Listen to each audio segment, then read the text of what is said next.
Bonjour à tous, ici Stéphane de forex-trader.fr. Nous sommes le 23 janvier, samedi donc, et on va faire une petite analyse technique de UJ. Depuis le début de l'année, on avait une situation assez simple, qui était une situation de tendance, et c'était assez facile de gagner de l'argent.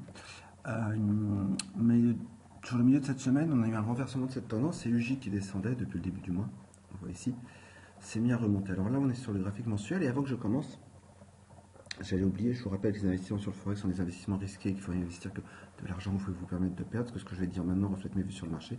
C'est pas un conseil pour investir et je décline toute responsabilité en cas de perte financière de l'utilisation du contenu de la présente vidéo.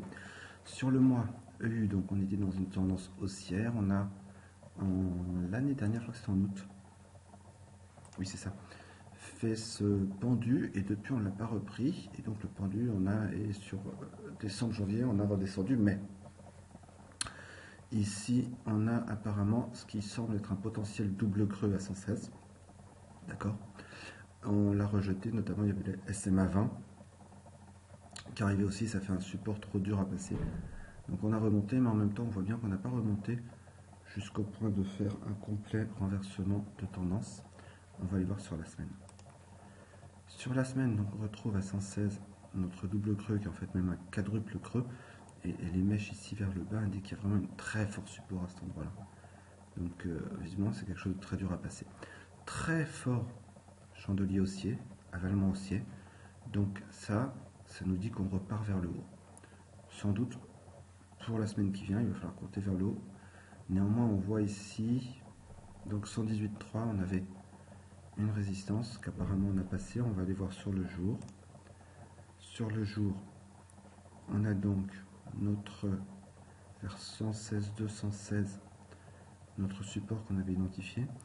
Deux très forts chandeliers haussiers, on casse très nettement ici vers 118,3 cette résistance qui est devenue support. Et au-dessus de cette résistance, il faut envisager que la bonne direction c'est vers le haut, même si on voit que autant sur la semaine on peut dire au vu des MAS qu'on a une tendance haussière, autant sur le jour c'est beaucoup moins évident, puisque même toutes les MAS sont en train de se tourner vers le bas et on a fait un nouveau plus bas. Donc attention quand même, au-dessus de 118,3 il faut aller voir vers le haut, mais on a toute une zone ici qui est versant un peu au-dessus de 119. On va peut-être la vérifier mieux sur H4. Je ne sais pas si on va mieux sur H4. Pas vraiment, donc on va revenir sur le jour. On a ici toute une zone qu'on voit ici.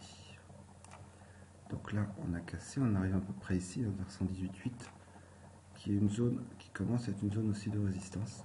D'accord. Donc c'est pas le bon moment pour acheter directement à cette hauteur là, parce qu'on a tout ça à passer encore. Regardez ce qui va se passer,